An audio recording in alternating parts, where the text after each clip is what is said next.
Hi there, my name is Jeremy Ziegler, and I'm going to be talking to you guys about polarization, reflection, and transmission of electromagnetic waves today. So Satiku defines polarization as the locus of the electric field tip in a plane perpendicular to the direction of propagation at a point as a function of time. So what does this mean? This means that if we were to look into the xy plane of a wave propagating in the z direction, then we would see, if we were to trace the tip of that electric field over time, we would see its polarization. This is an example of a linear polarization. There are three types. There is linear, circular, and elliptical polarizations. So let's talk about linear. So let's say we have electric field portion of a wave in the x and the y direction, defined as E naught x, some amplitude, cos omega t minus beta z, plus some phase phi x. And then our y portion would be E naught y, cos omega t minus beta z, plus phi y, which is again some phase. And our total electric field would be the sum of these two portions. So for a wave to be linearly polarized, the phase difference of these two x and y components must be a multiple of n pi, where n is an integer, 0, 1, 2, etc. This is because if we have a phase difference of n pi, the two x and y components of the wave are either in phase or they are completely out of phase. But the important part is that they would have the same ratio throughout the whole thing. So if we were to have an x and y polarized wave, it would be like this, 45-degree angle. Just an x polarized along the x-axis, and then a y polarized would be just along the y-axis. Next we'll talk about circular. So a circular polarized wave, we need the amplitudes, E naught x and E naught y, to be equal, and we can just say that is E naught. And the phase difference, phi y minus phi x, to be a multiple of m pi over 2, but not a multiple of n pi, so m must be odd. We can show this mathematically so we can write our Ex as E naught cos omega t, and our Ey with an amplitude E naught cos omega t plus pi over 2. So our E naught is our common amplitude. For our Ey, we know that a cos function shifted by pi over 2 radians is just the negative of a sine function. So if we square each component and sum them together, we get Ex squared plus Ey squared. We get E naught squared cos squared plus E naught squared sine squared. Cos squared plus sine squared equals 1. So we can say that E naught squared equals Ex squared plus Ey squared, where E naught squared is just an integer, or a number, sorry. And this is just the equation of a circle. So this is what it would look like, a circular polarized wave with a radius E naught. And lastly, we'll talk about elliptical polarized waves. So much like circular, they need a phase difference of m pi over 2, but the amplitudes cannot be equal. So we can again show this mathematically, much the same. We get our Ex and Ey. We can isolate for the cos and the sine. We'll square equation 1 and equation 2, and you can get sine squared plus cos squared equals 1 again, and then we will end up with Ex squared over E naught x squared plus Ey squared over E naught y squared equals 1, where E naught x and E naught y are again just numbers. So this is the equation of an ellipse, and this is what an elliptical polarized wave would look like if it were propagating in the z direction coming out of the page, and we were looking at it in the xy plane.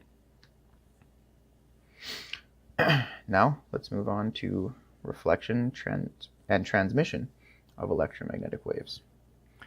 First, we're going to talk about just at normal incidence. So that just means this wave is propagating directly in the z direction. It's going to hit this medium at z equals 0, where medium 1 is defined by mu1, epsilon 1, and sigma 1, and medium 2 is defined by mu2, epsilon 2, and sigma 2. So it is coming in at a 90-degree angle.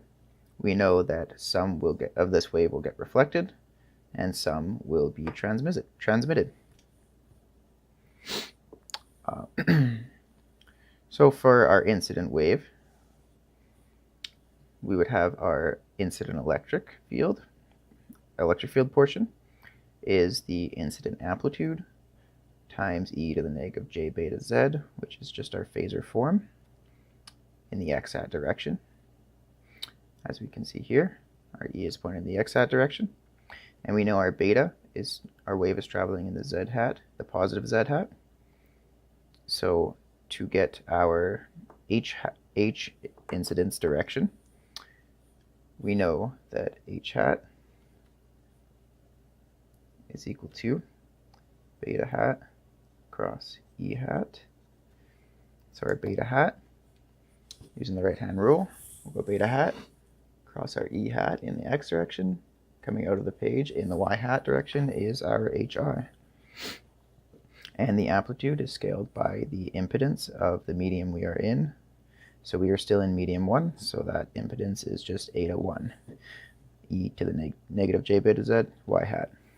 For our reflected portion of the wave, we have our electric field reflected is equal to our different amplitude, ER, e to the j beta z, x-hat, and this is because our j beta z is now positive because our now wave is traveling in the opposite direction now that it is reflected.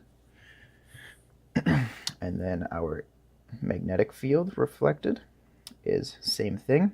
We're still in medium 1, so we're going to use the amplitude as the reflected amplitude over the impedance of this medium, e to the j beta z, negative y-hat.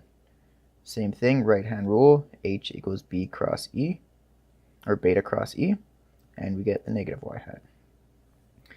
Our transmitted portion, e transmitted, we get same thing, some scaled amplitude, e to the negative j beta z in the x-hat, and our transmitted magnetic field, it is now scaled by this new factor, this new impedance, eta 2, because we are now in medium 2, and e to the negative j beta z y-hat.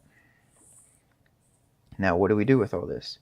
Our goal is we want to know how much of the wave is reflected and how much is transmitted.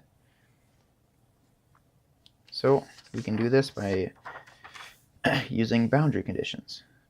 So we know that at the boundary, the tangential components of the electric field and magnetic field are equal. This is because the electric and magnetic field are both continuous across a boundary. So we can just go our transmitted electric field at z equals 0 equals our incident electric field at z equals 0 plus our reflected electric field at z equals 0. And since our electric field is all tangential, as we can see here, our electric field is all tangential to our boundary here.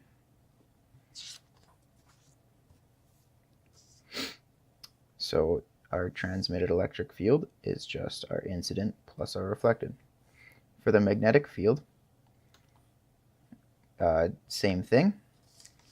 At z equals 0, we evaluate them, and we can see that it is coming out of the page here and going into the page there and coming out of the page. So again, it is all transmitted, or it is all tangential to this boundary here. So we just get our amplitudes, and to derive our reflection coefficient, just a little manipulation, we want we want to know our reflection coefficient is our reflected electric field in terms of our incident electric field. So we can sub in our transmitted electric field right into this equation, and you can simplify into eta 1 EI plus eta 1 ER is equal to eta 2 EI minus eta 2 ER. A little simple algebra, and we can come up with our reflection coefficient, which is the ratio of our reflected electric field over our incident electric field. This is R, and it's just eta 2 minus eta 1 over eta 2 plus eta 1. And that just means that our scale of our reflected coefficient, or our reflected electric field, it completely just depends on the two mediums that we were going between. And the same thing for the transmission coefficient. So we just plug in ER is equal to ET, our transmitted, minus our incident. Plug that into there and do some math. And we can get the ratio of our transmitted electric field to our incident electric field is equal to 2 eta 2 over eta 2 plus eta 1. Now that's all good. It's fairly simple for it when it's coming normal to the incidence, as in a 90-degree angle. But what if our wave is not coming in at a 90-degree angle? Well, we can talk about the reflection and transmission at an oblique incidence. So just some properties first of these reflection and transmission coefficients. We know that 1 plus our reflection coefficient is equal to our transmitted coefficient. Our reflection and transmitted coefficients are dimensionless, and the absolute value of our reflected coefficient is between 0 and the transmitted coefficient. Now, some notes.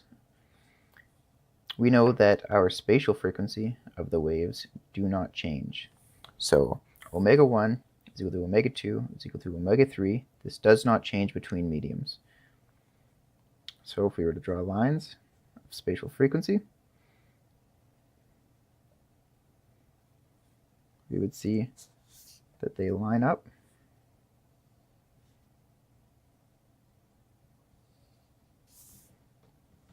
at the boundary. Sorry, that one was bad. And yeah, so the second thing is that our beta vector in the x direction of the incident is equal to our beta vector in the x direction on the reflected. This means that our incident beta vector times sine theta I, which just gives us our x portion, beta sine theta I gives us this x portion here, is equal to beta sine theta r.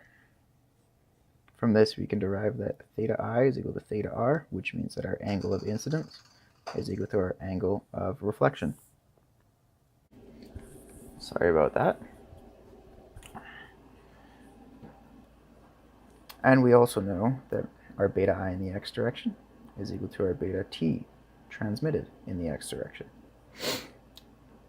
So we know this due to the spatial frequency consistency.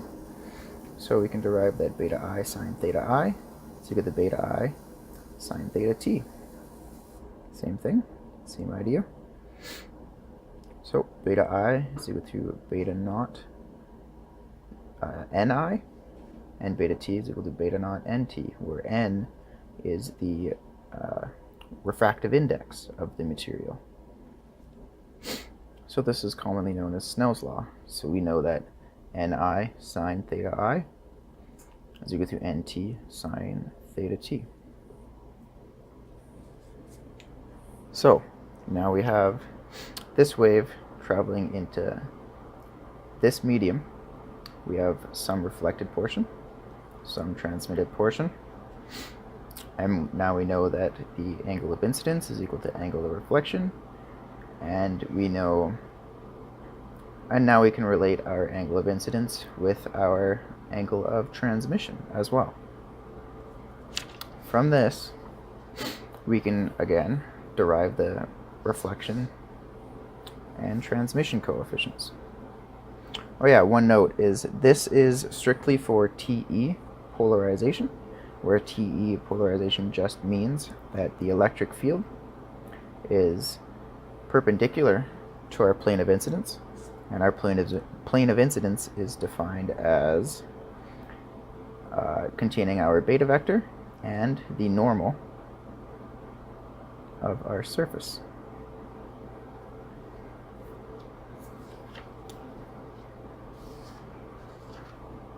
So we can go back to our boundary conditions to derive these reflection and transmission coefficients for our new oblique incidence. So we know the tangential components are continuous at z equals 0 for the electric field and the magnetic field. So our electric field is purely tangential, as we can see here, coming out of the page, purely tangential to our medium, to our boundary. And we also know that our H portion, our tangential H portion, magnetic field portion, here is strictly this portion of our H field. This portion of our H field. And we can get that because we know this angle is the same as this angle using trigonometry. And then this portion is simply our magnitude, EI over eta 1, times cos of that angle, which is theta I. And that is the same thing for our reflected portion and our transmitted portion. We can note that this cos theta R is equal to cos theta I due to this property here. So we can just do some math, input our incident and reflected portion of our electric field in for our transmitted, and do some algebraic manipulation and get our reflected portion with respect to our incident. That gives us our reflection coefficient for this is simply for transverse electric waves. That gives us this formula here, which is eta 1 cos theta t plus eta 2 cos theta I over eta 2 cos theta I minus eta 1 cos theta t. We can do much of the same for our transmitted portion, except we want everything in terms of our incident and transmitted amplitudes. Same thing. Our transmitted transverse electric coefficient is now eta 2 cos theta I over eta 2 cos theta I plus eta 1 cos theta t. Now we can do that whole process for transverse magnetic, which simply means our magnetic field is now perpendicular to the plane of incidence. Doing much of the same algebraic manipulation, we can come up with a transverse magnetic reflection coefficient and a transverse magnetic transmission coefficient. So to summarize, we talked about the polarization, the polarization of electromagnetic waves, whether it be linear, circular, or elliptical. We talked about how to recognize that and what it means. We talked about reflection and transmission of electromagnetic waves when they're normal to an incidence, coming in at 90-degree angle to the medium that we were interested in, and we found their reflection and transmission coefficients. And then we did the same for coming in at an oblique incidence, that is coming in at an angle that is not 90 degrees for both transverse electric waves and transverse magnetic waves. Alright, that has been my video lecture. Thanks for watching.